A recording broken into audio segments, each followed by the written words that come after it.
Chilly today, freezing overnight. It's meteorologist Joe Martucci. Good to be with you here. And I think we're talking about the end of the growing season tonight in inland South Jersey. You look at these low temperatures, 29 in Hamilton, 29 in Bridgeton, 30 in EHT. Sounds like a freeze to me. And even at the shore, we're not completely out of the woods yet. You see Seattle City getting down to 32 degrees, and there could be frost at a good portion of the shore as well. Now, the reason for this is the polar vortex. Yes, we usually talk about the polar vortex during the winter, but it is around during the fall here. It's just developing.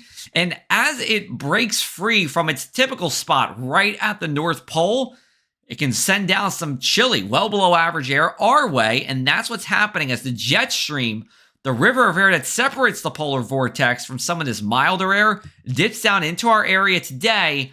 And then it pulls to the north as we go into Thursday and beyond. And that's when some milder air will come in as we go into the weekend.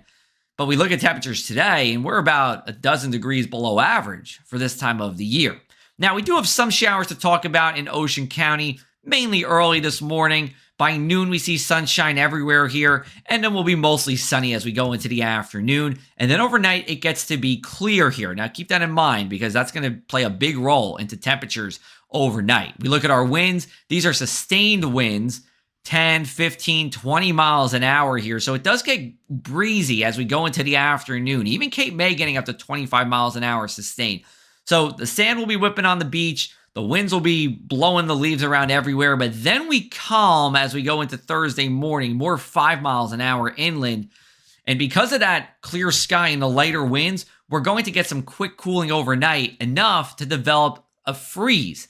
Now, you see as we get to 11 p.m. on Wednesday, some of these inland areas have a low risk of freeze, but you see those colors getting more blue and in purple and pink as we go overnight and into Thursday morning. At 8 a.m., we're expecting most inland areas to have a freeze here, and the only exception would pretty much be lower Cape May County on the inland side. So Irma, North Cape May, yeah, you guys probably going to escape the freeze, but there will be a frost in those spots. And even the shore could see a frost as long as the winds stay on the lower end. That's not a definite. So we're going to hope for some slightly gustier winds at the shore so we can prevent that frost. But when it comes to our average first freeze, we are behind schedule. We're talking about November 1st into the 2nd being our first freeze here at ACY Airport. That's about 10 days behind schedule.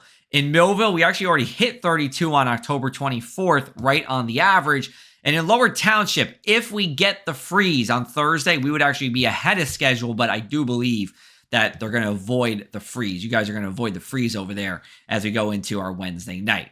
Kicking the can down the road to the weekend here, a beautiful weekend. Temperatures at or above average, good amount of sunshine both days here. Saturday, going to be a little bit brighter, but a little bit cooler. Sunday, probably a little bit cloudier, but a little bit milder. Either way you slice it, we do have a really nice stretch coming up. We just have to shake off the chill here, which we will do as we get into Friday. And then Friday, Saturday, and Sunday looking really nice here. Monday, we could be talking about some showers. If it was to happen, I'm focused mainly on the shore for that. I think more than likely, though, the rain actually holds off until we get to Tuesday. You can check out more content from me and our Lee Weather team, including our Across the Sky podcast. We just dropped our National Winter Outlook. You can find it wherever you get your podcasts.